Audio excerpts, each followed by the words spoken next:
Welcome to another episode of Nori is Off the Line, your positive source of insights, opinions, and relevant information. We are live via TBN Philippines, TBN Asia, and UCAP Television. And tonight on this program, I'm very excited, very excited to bring you a moto vlogger. One of the best, I would say, one of the most positive that you can ever encounter on YouTube, Motour Pilipinas. And by the way, before I bring him on board, I'm just gonna say that our TV airings are like this. Tuesdays, 8 p.m. on TBN Asia. Thursdays, 8 p.m. on TBN Asia still, and Saturdays at 5:30 p.m. We also have a once-a-week plug on Hillsong channel. This is every Wednesday at 11:30 p.m. So tandaan nyo po yung mga timings so that all the episodes that we are doing live, you can also see them on TV a week later. So, but this episode here today, abangan nyo po sa Hillsong channel. This is gonna be on May 20 at 11:30 p.m. Wednesday po yan. And of course, on Monday, wag nyo pong kalilimutan, on Monday we have a very it's an event that is very timely, I would say. We were able to come up with a program for the benefit of a lot of frontliners, a lot of NGOs, and of course some of the artists that are dependent on on events, on gigs, or whatever it is that they are making money out of. Kasi syempre po coronavirus crisis pa rin po tayo ngayon. So Monday is gonna be Motour Pilipinas Live, an online benefit concert, and this is going to be 9 p.m. again, Monday, May 11, 9 p.m. 9 p.m. to 11:30. So 2 hours and a half po yan. We'll have a fantastic slew of artists that will be performing for us. Luzon, Visayas, and Mindanao artists po yan. So abangan nyo po on Monday. Huwag nyo pong kalilimutan, ha? And also, we will be, as I've said, we'll be supporting a couple of NGOs. These are Project Kalinga, Project Refuge, who are helping more or less 20 hospitals in Metro Manila and in the southern Tagalog area, namely I think Laguna and Cavite. I don't know if they can go as far as Batangas, but that is our NGOs. Those are our NGOs. Also, we are going to be helping Open Doors PH. Open Doors, by the way, are helping persecuted Christians all over the world. And they have, of course, a Philippine branch. Yan. So, isa rin po yan sa tutulungan natin via this benefit concert. And of course, siyempre, malapit po sa puso natin, no? When we talk about artists, because UCAP, we have a number of artists that are dependent on gigs or events or weddings or any kind of event talaga that are out of work right now kasi mga freelancers po yan, and they needed help. They cannot sustain themselves ng ganyan lang, kaya kailangan po natin tulungan sila, kailangan po natin tulungan, and that's why we're doing this concert on Monday. So, hindi ko na po patatagalin. I'd like to bring on board, ito po lagi kong sinusundan sa YouTube and kanyang social media platform, YouTube and Facebook. Let's all welcome Motour Pilipinas on the program, ladies and gentlemen. How are you, sir? Magandang gabi sa'yo. Hola. Good evening, Sir Nori. And good evening to all the viewers. And I'm very thrilled to be here. I actually would want you to do your opening spiel. Hola motoristas. Di ba? Hola motoristas. Yeah. Di ba? So anyway, Sir JT, as I've said, we're talking offline before we went on air. Sabi ko maraming salamat because you said yes to my invitation. It's not the longest of notices, but and we are not as we don't have the same kind of following that you have, but thank you for saying yes for my invitation. Yeah. Of course, you're very welcome. And actually, we don't just, siyempre naman, we support everybody as much as possible. If we can say yes to everybody, we will. But fortunately, we can't. But we've been exchanging messages, diba? We've been exchanging messages even before. That's why I appreciate that. And that's why I accepted your invitation, actually. But honestly, if you just message me just that, and you're a complete stranger, maybe I would do arrangements. Parang random lang. Yeah. So yeah, thank you then. Thank you for the invitation as well. All right. Well, hindi ko na patatagalin. We only have a couple of minutes to do this interview, and I'd like to get as many information as I can from you. So I'll start with this. Who is Motour Pilipinas, or who is behind Motour Pilipinas? Just konting background lang, sir, for all our viewers. Okay. So, well, I'm a husband, I'm a father, and I'm a licensed real estate broker. So I'm in real estate. That's what I do, no, as my job. And I'm also a small business owner. So aside from Motour, that's where I get my funds to travel basically. But recently, maybe it's half and half, or maybe just 30% na lang. And mostly on my vlogs, I'm focusing on my vlogs. But as you know, recently we have yeah, we can't travel anymore, and my content is based on traveling basically. So Correct. we have some reserves, but it's almost done. Anyway, that's me, and I always tell my viewers, actually my subscribers, that I'm basically just an ordinary person with an extraordinary quest of touring the 81 provinces of the Philippines. Later, I'll get to share more of that of my quest. Yeah. Yeah. So, of course, I didn't know that you're a real estate broker, no? So, again, that's the first time for me to know. Even if I'm following your vlogs, hindi ko Yeah. nalaman yun, sir, talaga. Anyways, what made you start moto vlogging? It's what they call it, di ba? Motorcycle vlogging. What made you do that? Yes. Well, actually, it was never my plan. I really loved, riding a motorcycle. It's my therapeutic activity. So every time I'm stressed out, I'm gonna share this to you right now. I started Motour when I was, maybe one of my lowest points, and I really wanted, an activity where I can reflect and be refreshed. So I love bringing my scooter to different places with beautiful views, and I just stay there and stare at these beautiful views, and reflect and relax, and be some kind of maybe replenished siguro. So then I just got this idea to start riding and to document, kasi parang it's a waste if you see these beautiful places, you see, you have these adventures, and you don't document it. I mean, you don't get it on video. So I want to, remember these moments. That's why I decided to buy a camera and started shooting my travels basically. So I don't have any plans of motovlogging basically. So it's just for my own consumption in the future. But then the channel picked up, and it was very it was a pleasant surprise that people started, commenting, started, saying good things about the channel and supporting the channel. So then I decided to make it a motovlog, or basically a vlog, and put some words on it. Basically, tell the story, what happened. So yeah, that's how it started when I started riding my scooter, and I decided that I want to share my experiences with other people. So yun, doon nag-start siya. Minsan ganun, no? When you are in a, not man dark, but when you are in a situation or phase of your life that is not so, that's not the best.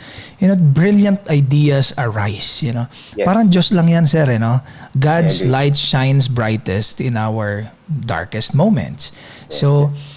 Exactly. but how long did you realize na, teka muna, nagpipick up yung channel or yung page? Yeah. Well, I was one of the lucky ones who's my very first video, the Bito Kang Manok, the one I mentioned, the one we talked about earlier. It was my very first video. It has it's reaching 2 million views currently. So it's the one that went some kind of viral. Siguro, naging viral siya in a way. So I'm very lucky, one of the lucky ones, or blessed, that it picked up my very first video. So on my second, third, fourth, and basically my first 10 videos, it maybe it has fewer views, my second to the 10th. But after my Bicol ride, my very first long ride, going to Bicol with my uncle and the friends, dun na. It picked up. I mean, the subscribers started growing. In a month, in 2 months time or 3 months time, I already reached my 1,000 subscribers, or actually nasa 3,000 subscribers na siya eh. Nasa third month of 4 month, which is fast considering. So 1,000 kasi minimum is 1,000 minimum, so you can monetize your videos. So that's so you can make money, no? Yes, and so when yeah, that's how you make money, but it takes more than that. Basically, siguro konti pa lang eh on your 1,000 subscribers. But as you go along, as your subscribers, shoot up and your views as well, that's how you can earn to support what you do, basically. So when I started, when we did our very first meet and greet, so only a few people came. Pero when you see these people commenting, and hundreds of them, so that's the time when I thought, this is becoming something else. So I want this to be, this is something that I can I can be serious about. So doon nag-start, and tuloy-tuloy na hanggang ngayon, nakakatawa naman. Sir, how does your wife affect your passion of motovlog? Kasi syempre, di ba, tayo mga pamilyadong tao eh, kailangan laging kino-consider natin yung wife natin or yung family for that matter. Yeah, very good question. At first merong struggle talaga kasi riding, especially what I'm doing, it takes away a lot of time from the family, di ba? So you have to be very, very you have to manage your time wisely. And nung una, there's a strong kumbaga medyo maayaw siya, no? may rejection, of course, nung una. I told my wife, I call my wife CIC. It's a commander in chief. Kasi kumbaga sinasabi ko, nasusunod talaga siya, especially in terms of rides. Pero once nung una, merong nare-reject ako ng konti sa mga proposals ko that I want to ride going here or there. But when she saw how passionate I was, or I still am, how passionate I am in terms of riding, and the positive effect it has on me, mas madali na siyang na-convince eh. I mean, I don't have, linya ng mga lalaki to. Buti nga, di ako lasinggero. Buti nga, I don't do, drugs, etc. Walang bisyo. Ayan, walang bisyo. Buti nga, walang bisyo. So, Motor lang. So, yun, medyo ginamit ko siya. Pero it's true. Ito lang yung, this is the thing that I, spend more time. Ito nga lang yung bisyo natin, if we can say that twice. Pero, if it brings positive stuff or positive effect on you, then why not? So when she started seeing that in me, hindi ko sinasabi it should be radiating eh. When she saw that, it became easier to ask ask permission, and from then on she supported me basically. Hindi lang niya ako pinayagan, she even supported me. So yun, maganda yung mga sagot mo, sir. Safe na safe pa. Well, ganun talaga. Baka nanonood din. Ganun talaga. Pasok pa rin. You have to schedule them, di ba? You have to talk to your wife. Kailangan syempre, you have other responsibilities to your kids, to her, to the work, the business. So, time management na. And once you manage your time, madali na magpaalam. Yeah. So you're being a real estate broker, is it put on hold or paano yan? Sabay? It's just opportunistic na lang. Before, when I was starting out, nandun pa rin talaga siya. So, real estate kasi is very demanding. Very demanding yan in terms of time. Kasi kailangan tutukan mo yan. But, when I started this, on my first year na, after the first anniversary, I realized na I have to put more time on my vlog. Kasi, we are reaching out to more and more people. And I can't let this opportunity pass. So, nahirapan ako doon. Kasi if I just want money, tutok ako sa real estate. Hindi sa magmamayabang, pero real estate, it's a booming industry. It has a marami big ng potential. pinayaman yan eh. Yung hindi naman lahat, no? Pero malaki earning potential. But if that's what my goal is, siguro I set aside my Motour, my YouTube channel. But since I can't, sabi ko, I can't let this opportunity pass.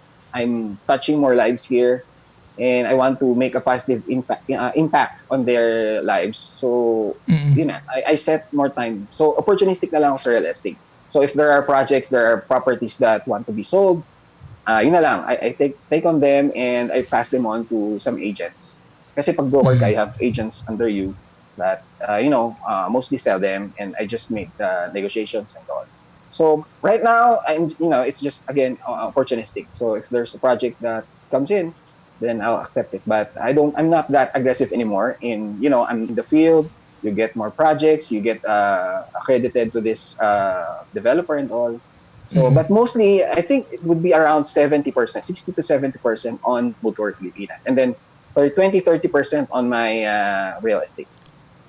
I see. So, sir, this question would probably be it's just a common question, but I think it's a question that needs to be answered honestly, because sometimes we try to be safe on this. But how are you different from other vloggers? Okay. Well, first of all, I think, sa ngayon pa lang, no, currently, I'm the only moto vlogger who's doing the 81 provinces on 2 wheels. I'm a hybrid I'm a hybrid vlogger. I'm a moto and a travel vlogger. So if you can see, mostly we have lots of travel vloggers who, siguro may mga foreigners din, and even local ones who just travel on airplanes, on boats, on 4 wheels and all. They rent bicycles and motorcycles and all. But for me, I want to do everything, using a motorcycle or on 2 wheels, basically. Note, I said on 2 wheels. I did not say on a motorcycle, because I also have plans of doing it on a bicycle. That's the main reason. Yes, I did not say 2 wheels on a motorcycle. I said on 2 wheels. So there are provinces that... kasi logo mo motorcycle lang, sir, eh. Yeah, but it's hindi naman motorcycle, pwedeng matabang bisikleta. matabang. Pwede. But yeah, that's what sets me apart. Aside from that, that's a very obvious part, no. But aside from that, I want siguro I don't want it to sound like nagbubuhat ako ng bangko, but I want my videos and my vlogs to be as professional looking as it can be, or as much as possible. If you can see, I have a wide variety of viewers, no? I want it to be as applicable to all ages as possible. In short, malinis siya, no cursing, or siguro if there's, siguro pag may accidental cursing, syempre, minumute natin siya and all. So, malinis siya and no cursing. I promote safety. I promote discipline, road discipline. So, I want my vlogs not just to entertain, but to also give a positive model, or an ideal model to all riders. Not just sorry, but hindi siya nagano, pero yung iba kasing nakikita nating mga vloggers mostly focused sa entertainment, and I don't blame them. I mean, we have different styles. I respect them for that. Pero since I'm already here and I'm I'm reaching out to people, I want to make a positive impact, and I want to make a good role model, basically. So malinis tayo. Even we even have kids who watch our videos. Mga 8-year-olds, 10-year-olds. So of all ages to, even mga grandmas, marami sa akin nag-message na their whole family is watching. So yun yung gusto kong, I think that's what sets me apart from in the industry, basically. Siguro something I could add on to that is, and the reason that I followed your journey since your Bitukang Manok days is, sabi ko nga, whenever I watch your films talaga, your videos, is aside from you being on a motorcycle, there's an education part of it. And sabi mo nga, travel vlogging, diba? Or documentarial type. Which is what I like, kasi other people, they just put on a camera on their helmets or wherever, and they go, and then they talk, and then that's about it. So parang sabi ko, ano yun? So minsan parang hindi pinag-isipan. Siguro yan yung isang differentiator din, no, between Motour and the others, that all your segments or episodes, there's a thought behind, and there's always an education that you can pick up from those, from those episodes. My next question is this. So there's a lot of things that you can do in terms of traveling. Pero why per province? Why 81 provinces in the Philippines in 3 years? Whose idea? Crazy idea, sir. Whose idea was that?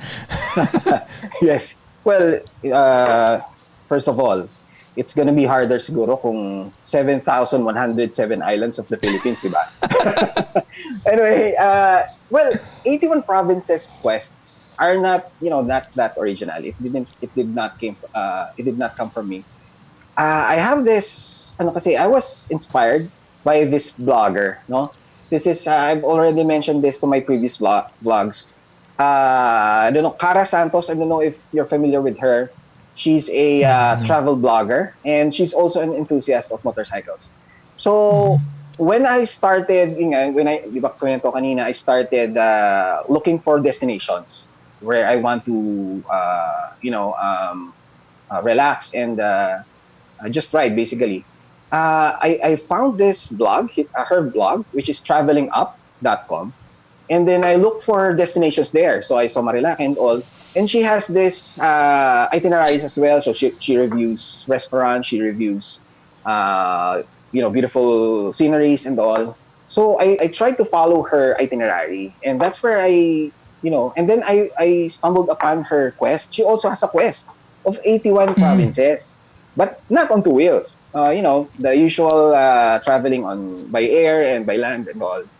So since I love riding my motorcycle and I love traveling, why not combine them?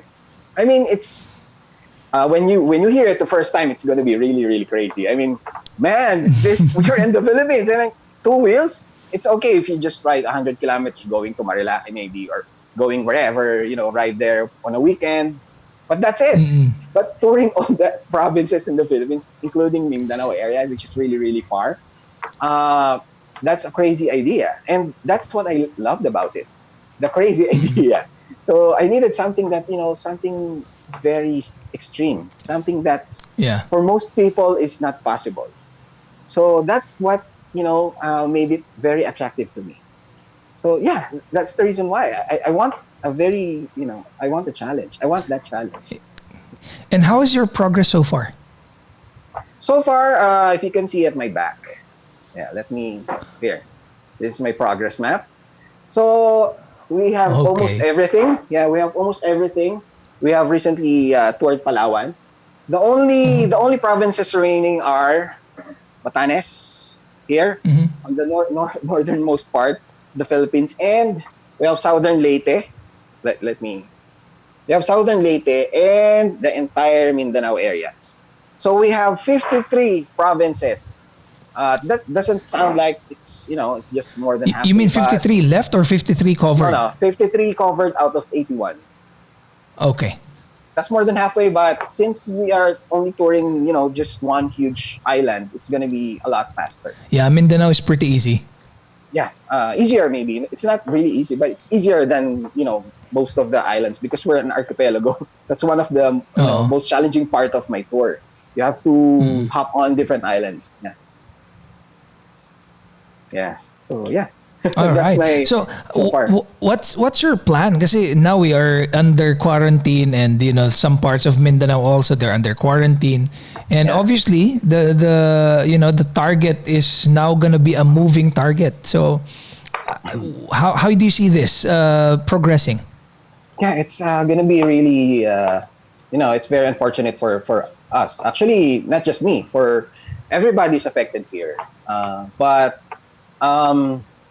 well, it's just a minor setback, and I'm just really thankful that we're safe, diba? That's the most important thing. Siguro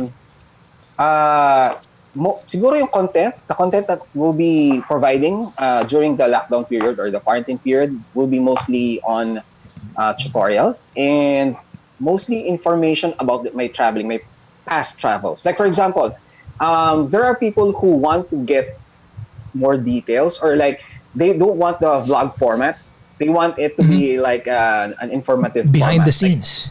Hindi exactly, naman. like Ah. um, some kind of, because like for example, they want to focus on how many kilometers going there, how much is the fare going from this port to another port, and how Mhm. long it will take and all. So it's basically more on informative vlogs, covering the planning stage of my Mm. trips. So how Yeah. much the fare here, or where could which accommodations I would recommend, which food I could recommend. So basically more on travel. I would be I'll be more in depth on a So province. it's Parang gonna be ganun a lang yung gagawin. detour into travel documentary kasi wala pang travel talaga, no? You Yes, cannot yes, go yes, out eh. So yes. yeah, We that can't go out talaga. Well, 100% will abide by the law, syempre. And for own safety rin naman at kasi saka di ka natin, naman di ba? makaalis talaga, sir. Exactly. Makukulong ka, di ba? So even the GCQ, or the ECQ will be lifted. Parang meron yata, I don't know if it will be extended, at least in Metro Manila, for another 15 days yata. I'm not sure. But yeah, we won't be Yeah. we won't be going anywhere anytime soon. So puro ganun yung content na Correct. gagawin natin. And of course, mga tips on how I travel. Kasi traveling for that long, for 1 to 2 weeks, and then tuloy-tuloy, that's no joke. So I will be giving Yeah. out tips on what to bring, how to be prepared, or how to prepare for those kinds of trips, how Mm. you become fit enough to travel that way. Kasi you travel like 200, 300, 400 kilometers per day, and you can still vlog and all. So yeah, Yeah. I'll be covering those kinds of stuff. There are tons of stuff I could cover, and thankfully we have that. So yeah, no more travel vlogs first, because we can't go out of the For house. now. But for now. I'm gonna make sure we'll have lots of informative videos that will be uploaded on our channel. So yeah. And this is where your being a positive influencer comes in, because you are regarded, by the way, by many as one of the few positive influencers in the moto vlogging world in the Wow. Philippines. So, well, from me, sir, I'd say congratulations to that. But what do you say to that? This is my second to the last question. What do you say to that labeling? Well, first of all, I appreciate it. Thank you so much for that, and that's very flattering. Yeah, it's one of my goals basically. That's why sabi ko kanina, we want it to be as clean as possible, and that's very sabi ko that's a very flattering statement about me, and I'm actually doing my best. I'm doing my best to continue that way, and yeah, I can't say anything else but thank you, and And to it's gonna be you a know tall order from you, no? Kasi the expectation has just shoot up from, I don't know, exactly, bro. from what Exactly. standpoint to where. Exactly. So, buti sinabi mo yun. That's one of the, no, hindi ko naman sabihin na disadvantage, but isa yun sa mga kasama nun. Because when they see you as this person that's, very, hindi naman politically correct, pero nandun ka positive. So, you have a very, you have a very mag-allowance for error, di ba? Parang, if you make a mistake, grabe yung bashing Correct. sa'yo. Grabe. Correct. So, if you could just, for example, I noticed this. Kapag meron kami napataas lang yung tono, for example, I'm talking to somebody, for example, I'm inquiring about something on my vlog, no? And then people notice it, grabe yung comments yan. Parang you're a bit Galit si disrespectful and sir. all. Yes, yes. So, in short, you have the standards is much, much higher. But Yeah. it's okay. I mean, it's worth it. It's worth it. Knowing, I see this kasi as my legacy as well. So I want this to be like, for example, I'm on a retirement age. I sit on my lazy boy, naks talagang lazy boy, watching my videos that what I did during those years. I mean, these videos will definitely put smile on my face. So Correct. at least And it's gonna that make your I family know. proud, your kids. Thank you, thank you. Yeah, exactly. So look at daddy, or look at grandpa. Oh. So yeah, and grandpa talaga very very advanced. But that's yun nga, that's if you're going to leave a legacy, it might as well be, on a positive way, in a positive way. So yeah, it's very flattering, and I plan to continue doing so. Wow. I'm sad because now is my last question to you. We're actually over time, but that's fine. Sir, your advice to, to the people who are probably on the fence, whether they wanted to moto vlog or not to moto vlog, what's going to be your advice to them? And also, this be your parting words to our viewers. Okay. So first of all, I'm not gonna sugarcoat it, no. Kasi when they see motovloggers, wow, they're famous. Siguro it's very nice to be like them and all. Kita mo the following and all. But it's not really easy. Kasi what you see is they're really happy. They're on that level na and all. But going there, kumbaga, it's like an iceberg, di ba? You only see the very little portion of it. Surface you don't lang. see exactly. You don't see the hardships that we went through, the frustrations, the emotional, stress we go into, sleepless nights. So it's gonna be hard, guys. Medyo negative agad, no? Pero I'm not gonna sugarcoat it. It's gonna be hard. So huwag kayong masilaw dun sa, for example, oh my God, this is very popular. Oh my God, if he goes to the mall, somebody, there's always someone who notices him and all, or knows him. He's earning this much and all. So, kumbaga, that's good. But going there or being where we are, it's not always, that's not gonna be easy. So my advice would be is do something that you're passionate about. Kasi like me, I'm very passionate at what I'm doing. So, not necessarily motovlogging, okay? But there are lots of niches all around. So you have to find that niche. And in order to find that niche, that niche should also reflect of who you are. Hindi pwedeng, ito yung in ngayon. So I will shape myself that according to this niche. For example, cool yung kare-karera, kailangan mabilis ka. If you're fast enough, you always, it's all about top speed. Ito yung in ngayon. We have hundreds of thousands of views. Baka ito yung pwede sa akin. So, if it's not something you're passionate about, ngayon pa lang sinasabi ko sa inyo, you will struggle more. Kasi if it's something that you really love doing or something that you feel strongly about, kasi hardships, nangyayari talaga yan. It's inevitable. Nandyan yung mga bashing, nandyan yung humiliation and rejections even from your family. Popromote mo yung vlog mo, tita or pinsan, can you please watch this or subscribe to my channel? Tapos sila yung hindi pa magsasubscribe sa'yo. You will encounter lots of rejection. In short, ang daming frustrations na dating sa inyo. And if what you're doing is you're not passionate about what you're doing, guess what will happen? You will surrender. You will quit. And it's very easy to quit when you're on that, phase where, everything, nobody watches your video.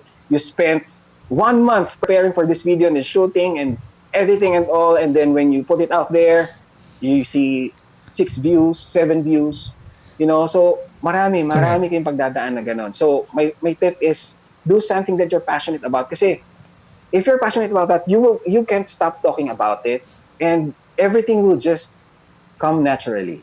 Wala masyadong effort because that's you. That's what you're passionate about. That's what you believe in.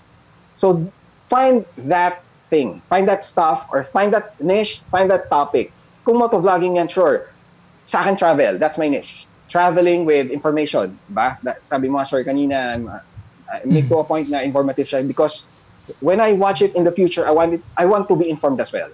So, if you're passionate about modifications, about going classic, about more on traffic rules, about visiting certain places.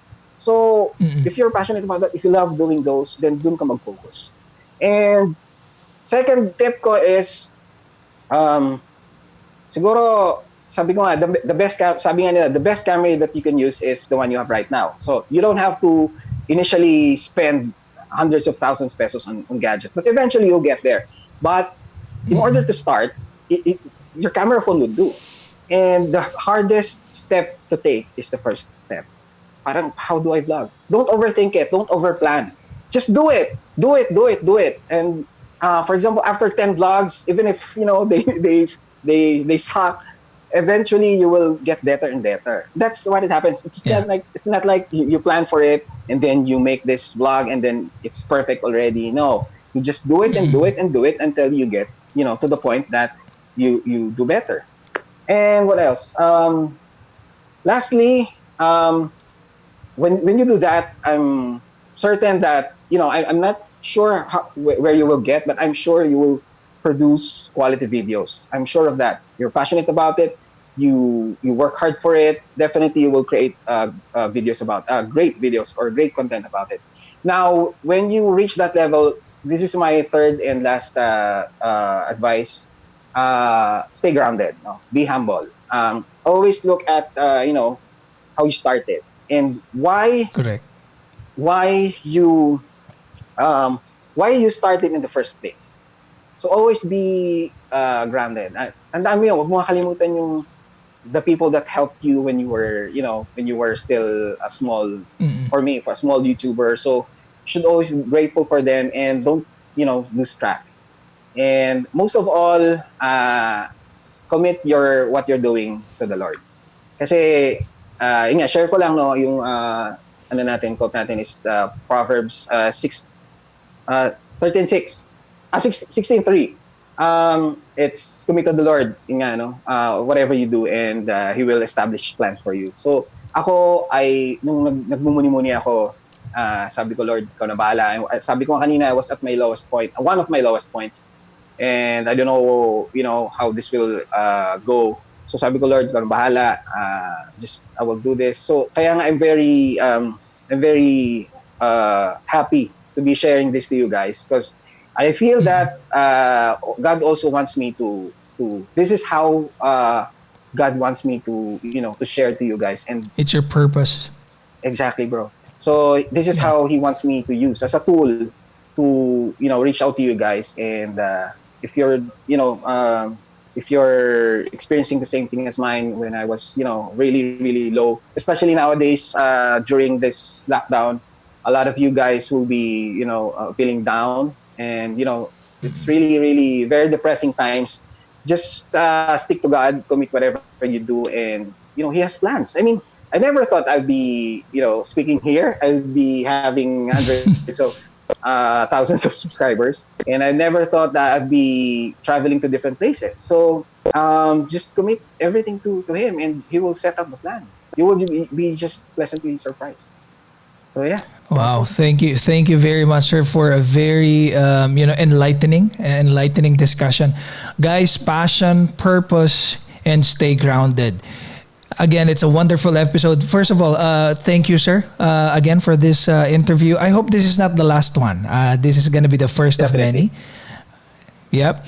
And again, guys, always follow Motour Pilipinas. Ang ganda po ng kanyang programa sa YouTube and Facebook also.